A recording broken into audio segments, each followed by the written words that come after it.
Today, I'd like to weigh in on a topic that pilots like to argue about: controlling airspeed and glide slope on final approach.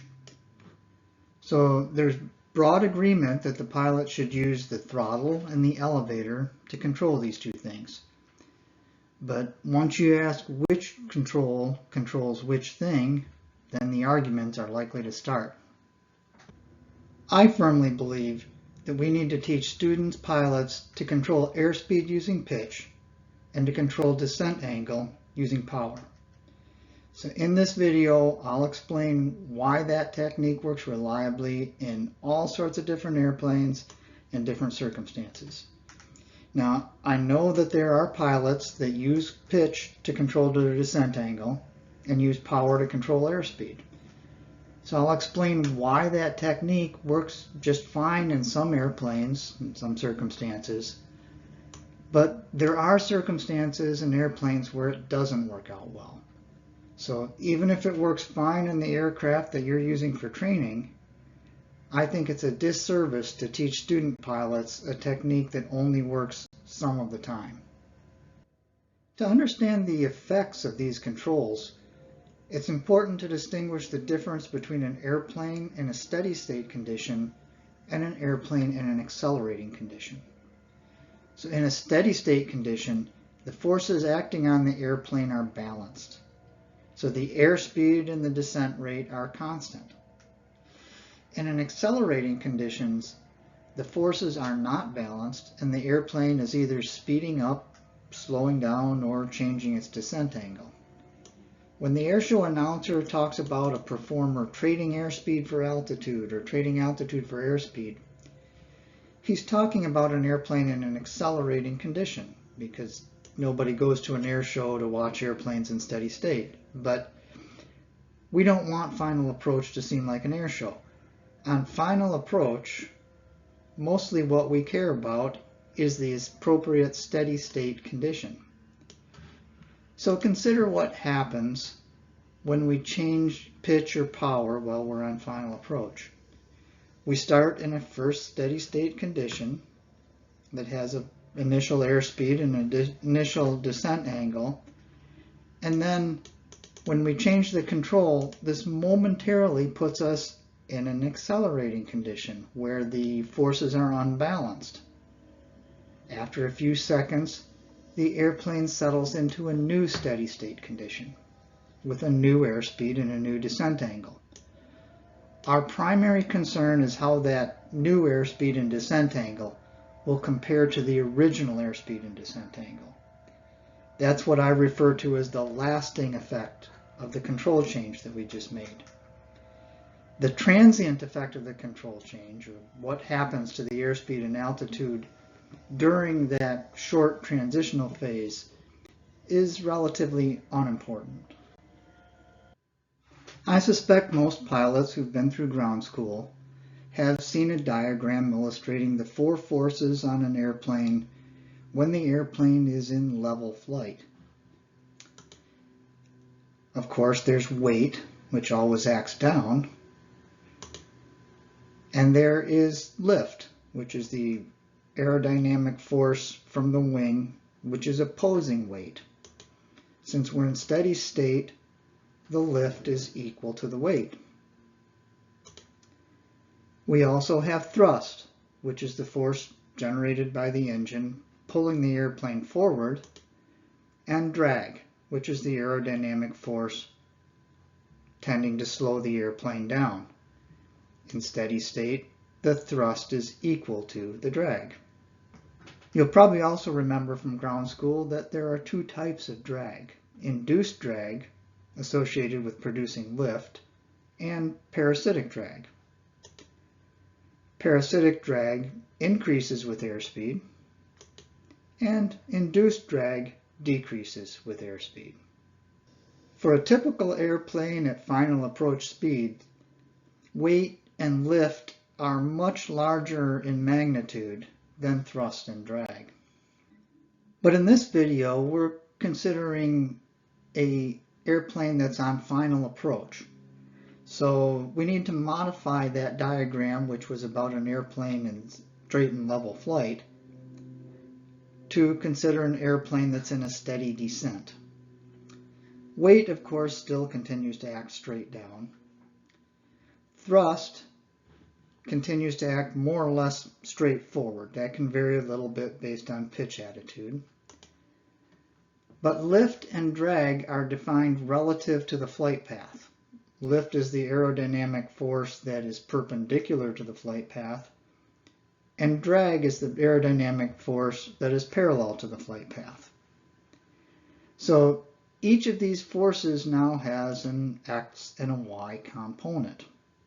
In a steady state, all the X components of forces add up to 0, and all the Y components add up to 0.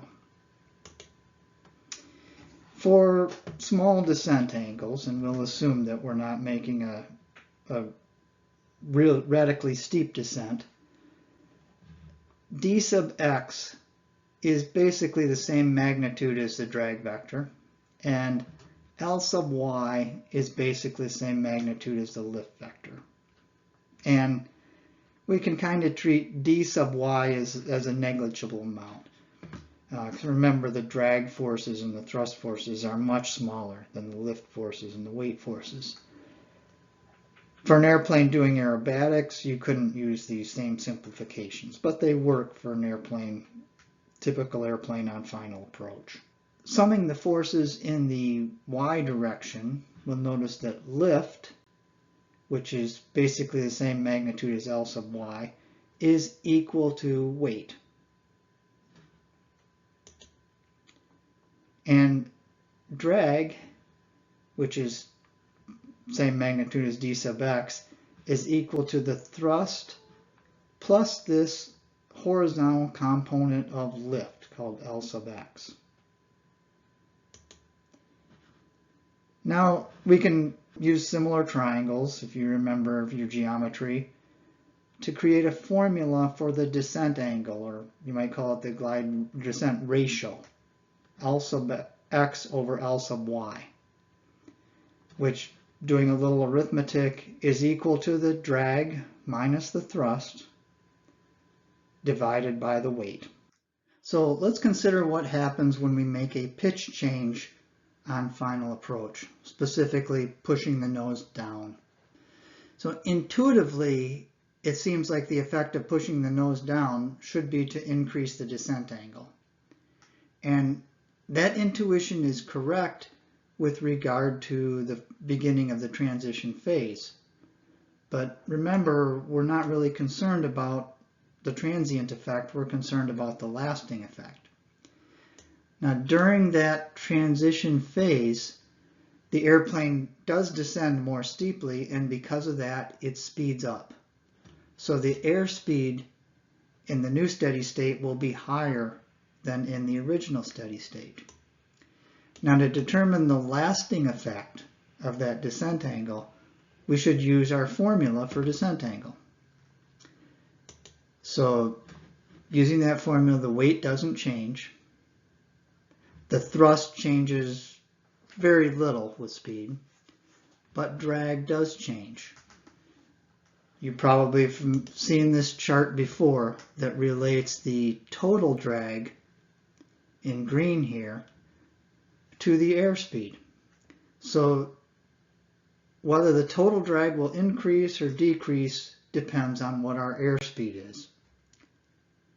If we're at this minimum drag airspeed, which is our best glide speed, then changes in speed have almost no effect on drag and therefore on descent angle. If we're out here at the right-hand side of this, like we'd be at cruise speed, then changes in pitch will have a significant effect on our descent angle. If we're off here at the left side of this chart, what's sometimes called the back side of the power curve, then the change in descent angle will actually be kind of the opposite of what we were expecting. Putting the nose down will flatten out our descent.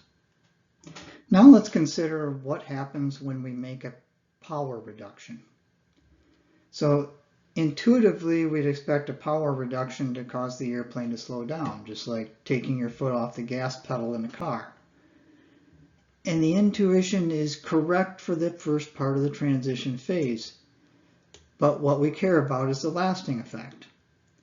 So to consider the lasting effect, we should look at our formula for the descent angle. We notice that the only force that changes by very much with a power reduction is thrust. Therefore, when we reduce power, we're going to get a significant change in descent angle. And that's going to be true regardless of what type of airplane we're flying or what speed we were flying at. If we try to hold the pitch attitude constant, then we will also see some decrease in airspeed. But holding the pitch attitude constant will require a little bit of back pressure on the yoke or the stick. What most people actually do is they hold elevator pressure constant. So if what you're holding constant is the elevator pressure, then the decrease in airspeed is very small, and the power reduction actually has a very negligible effect on airspeed. This slide summarizes the primary effects and secondary effects of changing pitch and changing power while we're on final approach. The control, which has a significant predictable effect on airspeed, is the one we should use to adjust the airspeed. So we should use pitch to change airspeed. The control that has a consistent, predictable effect on descent angle is power. So that's the one we should use to control our descent angle.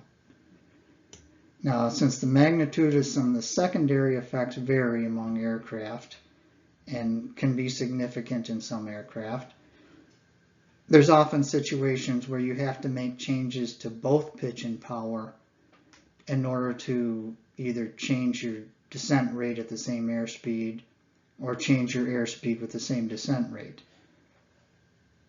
The next couple slides will look at how that happens even when the pilot is associating each control with only one thing or the other. Let's imagine that we have two pilots on board the aircraft. One pilot is controlling the throttle and the other pilot is controlling the elevator. Let's imagine that the pilot who's controlling the throttle is only looking at the glide slope. And let's imagine that the pilot that's controlling the elevator is only looking at the airspeed. So let's see what happens if the aircraft gets too high on final approach. So the first pilot, noticing that he's too high, will reduce the throttle to steepen the approach. So that may cause some reduction in airspeed. So the second pilot would notice that reduction in airspeed and pitch down a little bit. That might cause some increase in the steady state descent rate, but that change would be small compared to the initial change because it's a secondary effect. That first pilot will hopefully patiently wait for the new steady state, and if it's now too steep of an approach, we'll advance the throttle a little bit, but that'll be a much smaller adjustment from the first change, and these changes back and forth will get progressively smaller so that we get to the new steady state condition pretty quickly. Now, if that second pilot is not patient and reacts to the transient effect, then you may end up with an over-controlling situation where the pilot A does too much change to the throttle. When you have a pilot that is very familiar with a particular aircraft, then the pilot will tend to anticipate these secondary effects and compensate for them in advance, and will make the changes to both controls without waiting for those secondary effects to show up. Now, in that same scenario, let's imagine that the aircraft becomes too fast and needs to be slowed down on final approach. So pilot B here would notice that and would pitch up to decrease the airspeed. So that would cause a momentary change in glide slope and perhaps some steady state decrease in the descent rate.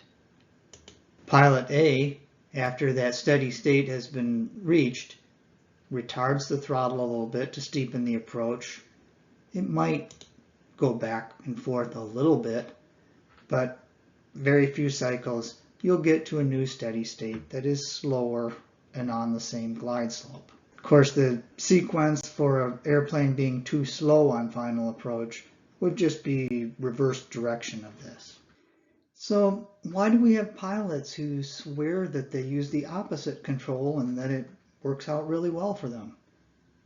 Let's consider the similar scenario, except this time the pilot who's adjusting the throttle is going to be watching the airspeed, and the pilot who's adjusting the elevator is just going to be looking at the glide slope. So what happens in this situation when the aircraft gets too high on final? Well, the pilot that was watching the glide slope adjusts for it by pushing the nose down to steepen the glide slope. Doing that will cause an increase in airspeed, and it will cause a transient increase in the descent rate. Pilot A now notices that increase in airspeed and reduces the throttle in response. So that has the effect of steepening the glide slope. If the timing works out right and the aircraft characteristics are right, then the steepening of the glide slope from the power reduction will counteract the fact that that transient effect of the pitch change is wearing off. Pilot B thinks that what he did by moving the elevator made the glide slope steeper. Mostly what he did was he induced pilot A to make a change that had the steady state effect of making the glide slope steeper. So what he thinks happened isn't quite what happened. We can't really blame pilot B for thinking that, because the descent rate changed at the time that he made the change to the elevator position. And it started happening before pilot A adjusted the throttle. So it's reasonable for him to form that belief, but it's still an incorrect belief. This is what I call a benign misconception. Although the pilot misunderstood the relationships and what was causing what, his understanding still led him to make the correct control movements so that the outcome was good. That misconception is benign as long as the pilot continues to fly airplanes where things work out this way. So in what situations would this alternate control rule be most likely to work out? I think it will work out in aircraft where that secondary effect of pitch change on descent rate is strong. In other words, it happens when the misconception is closer to being correct. Looking at this drag curve, it's most likely to happen when our approach speed is on the part of this total drag curve where parasitic drag is the dominant type of drag. It's less likely to happen in an aircraft where induced drag is the dominant type of drag. What kind of airplane might that be? Well, let's consider the Cessna 152. So reducing parasitic drag wasn't really a top priority for the designers of the 152. One thing that designers did include was a very generous wing flap. When that wing flap is in a fully extended position, which is a common thing on final approach, The flap greatly increases the parasitic drag. That has the effect of steepening the total drag versus airspeed curve right around the approach speed. The curve also gets steeper if you go to higher speeds. So even though you've often heard that 1.3 times the stall speed is the recommended approach speed, in practice we see pilots tend to kind of experiment a little to find the speed that leads them to smooth landings the most often. And in airplanes that have high drag, they tend to slow down pretty rapidly during the flare. So pilots often tend to pad the approach speed and add an extra 5-10 knots, especially if they're usually operating off very long runways. Now let's consider an airplane like the Piper Clipper. The designer's priority for this airplane was low cost, so they decided not to have wing flaps. So even though this isn't really an exceptionally clean airplane, the absence of wing flaps make the parasitic drag and landing configuration significantly less than other airplanes. Furthermore, another thing the designers did to save some cost was to make the wings short, which makes it a high induced drag airplane. As a result, the total drag curve is a lot flatter in the vicinity of the approach speed than it would be for the 152. So what happens if the pilot takes the Clipper to a short airfield? The pilot wants to minimize landing distance, so that they use a little lower airspeed, maybe even less than 1.3 times the stall speed. Now the pilot is operating in a part of the total drag curve that's sloped the opposite way. Just when the very precise control of airspeed and descent angle are most important, because we're going into a small airstrip, the pilot's control rule that he learned in his 152 is no longer working well for him. His benign misconception is no longer benign. So on final approach, student pilots should be taught to use pitch to control airspeed and to use power to control descent angle. Pilots who are very familiar with an aircraft will probably anticipate and compensate for those secondary effects. Even if they're doing it subconsciously, they'll probably actually be using both controls in harmony to get the effect they want. Using power to control airspeed and pitch to control descent angle does work sometimes,